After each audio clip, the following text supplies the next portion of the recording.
પુસ્તક પરિચય અંતર્ગત આજે આપણે હકારાત્મકતા આ પુસ્તકનો પરિચય મેળવીશું અને તેના સર્જક છે શૈલેષભાઈ સકપરિયા। આ પુસ્તકની અંદર 30 પ્રકરણો છે।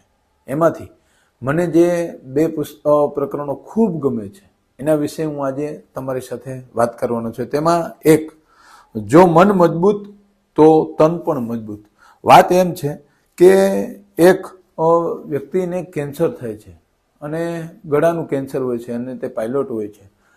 હવે શરૂઆતમાં એ ભાંગી પડે છે અને હોસ્પિટલમાં દાખલ થાય છે, પણ પછી એક એવી જાહેરાત એ સાંભળે છે ક્યાંયથી કે ભાઈ ગળાના કેન્સરની રસી શોધાઈ ગઈ છે, દવા શોધાઈ ગઈ છે અને એ દવા કોઈને કોઈ રીતે લે છે અને ધીમે ધીમે થોડાક માસની અંદર એ જે દર્દી છે, એ જે વ્યક્તિ છે, એ ખૂબ સરસ રીતે સાજો થઈ જાય છે। હકારાત્મકતાથી એ વિચારે છે એટલે એ ખૂબ સારો થઈ જાય છે અને નોકરીએ પણ આવી જાય છે। પણ થાય છે એવું કે થોડો સમય પછી એ જ જે રસી કે દવા શોધાણી હતી એની એવી જાહેરાત પાછી થાય છે કે જે આપણે જે દવા અને રસી શોધી હતી એ ખરેખર બિનઉપયોગી છે, લોકો ઉપર એની કોઈ જ અસર પડતી નથી, એટલે આપણે એ વેક્સિન છે, એ દવા છે એને માર્કેટમાંથી પાછી લઈએ છીએ।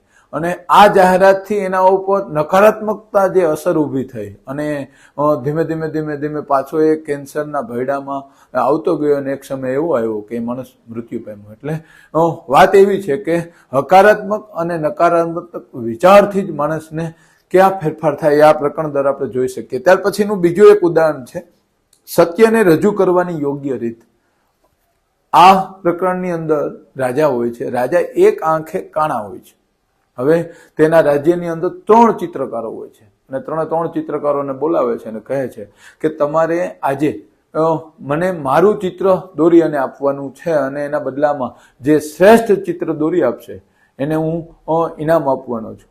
એટલે પેલો ચિત્રકાર છે એને વિચાર આવ્યો કે રાજા એક આંખે તો આંધળા છે, પણ જો આપણે એનું એવું ચિત્ર દોરશું તો રાજાને ગમશે નહીં, એટલે પેલો ચિત્રકાર એવું વિચારી અને રાજાને બંને આંખે આબેહૂબ ચિત્ર દોરે છે। ત્યારે બીજો જે ચિત્રકાર હતો એને એવું વિચાર કર્યો કે જો હું સત્ય છુપાવીશ તો સારું નહીં લાગે, એટલે એને રાજાનું એક આંખ કાણું છે એવું ચિત્ર બનાવ્યું। અને ત્રીજો જે ચિત્રકાર હતો એને થોડું વિચાર કર્યો કે રાજા એક આંખે કાણા તો છે, તો કઈ રીતે આ સત્યને કઈ દિશામાં પોઝિટિવ અને હકારાત્મક રીતે એને વિચારી અને એવું બનાવ્યું કે રાજા કોઈ તીર મારતા હોય, બાણ ચડાવી અને એક આંખ સેજ ઓછી કરી અને કોઈ નિશાન લેતા હોય એવું સરસ ચિત્ર એને બનાવ્યું અને 3 ચિત્ર રાજ દરબારમાં રજૂ કર્યા। ત્યારે જે છેલ્લું ચિત્ર, જે ત્રીજું ચિત્ર જે ચિત્રકારનું છે એ જે રાજાની જે ખામી હતી એ પણ એને છુપાવી દીધી અને એનો વિષય